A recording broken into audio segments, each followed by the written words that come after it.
আপনারা জানেন, যারা সাংবাদিক আছেন, আমরা মহিলা দল রাজপথের অগ্নিকন্যা ছিলাম। আমরা সব সময় রাজপথে ছিলাম। রাত্র 12টা বাজেও যদি কাউকে অ্যারেস্ট করছে তাইলে আমরা মিছিল নিয়ে তৎক্ষণিক সময় আমরা বের হইতে পারছি, কারণ আমরা সবসময় পল্টনের মধ্যে উপস্থিত ছিলাম। আর আমরা এখন সামনে নির্বাচন, এখন না, আমরা আরও 1 মাস আগে থেকে ঘরে ঘরে গিয়ে কাজ শুরু করেছি ইনশাল্লাহ। আমরা কোনো ওই ক্যামেরা, ওই কে ভিডিও করব, কে কী করবো, এই নিয়ে আমরা বসে থাকি না যে এই অপেক্ষায় আছি। কিন্তু আমরা ওই অপেক্ষায় নেই, আমরা অপেক্ষায় আছি জনাব তারেক রহমানের, ম্যাডাম খালেদা জিয়ার। আমরা অপেক্ষায় আছি দেশের জনগণ শান্তিতে থাকবে, এই জন্য আমরা সরাসরি গিয়ে জনগণের ঘরে ঘরে গিয়ে আমরা ভোট চাচ্ছি। আর মহিলা দল এমন একটা দল, তারা যে ঘরে ঘরে গিয়ে জনগণের ভিতরে ঢুকতে পারবে, মা বোনদের ঘরে ঘরে গিয়ে কথা বলতে পারবে, কাছে যেতে পারবে। মহিলা দলকে এই জন্য আমি বলবো যে সর্বস্তরের জনগণ, সর্বস্তরের যে আমাদের নেতাকর্মী আছে, প্রত্যেকে তাদেরকে সম্মান করা দরকার।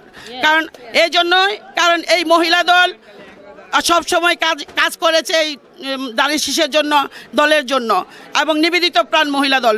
মহিলা দল কোনো কিছু চায় না, মহিলা দল কোনো চায় না, যে তারা বিনিময় চায় না। তারা শুধু চায় যে তাদের আকাঙ্ক্ষিত আশা যাতে আল্লাহ পূর্ণ করে।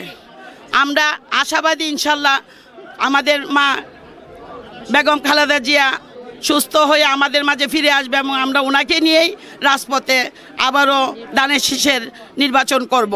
এবং আমাদের জনাব তারেক রহমান আসবে দেশে, আমাদের জনাব তারেক রহমান আসবে ইনশাল্লাহ।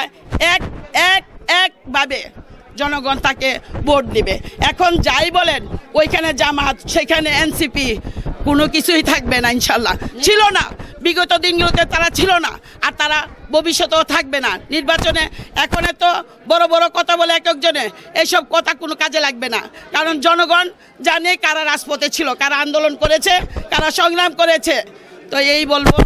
আর যে নির্বাচনের জন্য আমরা অবশ্যই আমরা মা বোনদেরকে বলবো যে আপনারা একদম সঠিক জায়গায় ভোট দিন, দানের শীষে ভোট দিন। আপনারা সঠিক জায়গাটাই হলো আমাদের আপুসীর নেত্রী বেগম খালেদা জিয়া। আপনাদের বাচ্চা, আপনাদের স্বামী, আপনাদের পরিবার নিরাপদে থাকবে শুধু একমাত্র দানের শীষের কান্ডারি হিসেবে হয়ে থাকলে।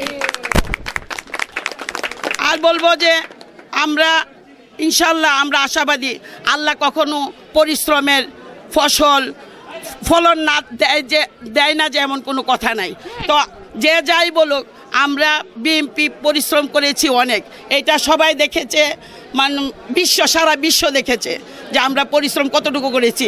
আমাদের তৃণমূল থেকে লিডার পর্যন্ত কারো নামে মামলা কোনো বাদ নাই। কোথায় ছিলেন আপনারা তখন কোথায় ছিলেন? জামাত বলেন, আপনারা তো পালাইছেন কয়েকজনের ফাঁসি দেওয়াতে আপনাদের। আর আমাদের গুম, খুন, নির্যাতন করে হাজার হাজার নেতাকর্মীকে এই সরকার, অবৈধ সরকার হাসিনা গুম করেছে, খুন করেছে। জেল জুলুমের ভয় এই বিএনপি করে না, জেল জুলুমের ভয় এই বিএনপির মহিলা দলও করে না। ইনশাল্লাহ ছিলাম, আসি, থাকবো। বিএনপিকে ইনশাল্লাহ বিজয় করেই আমরা ঘরে ফিরবো। আল্লাহ হাফেজ। জিয়া সৈনিক, সিল মারো ভাই, সিল মারো, সিল মারো ভাই, সিল মারো। তারেক রহমানের সালাম নিন, খালেদা জিয়ার সালাম নিন, তারেক রহমানের সালাম নিন, খালেদা জিয়ার সালাম নিন। জিয়া সৈনিক।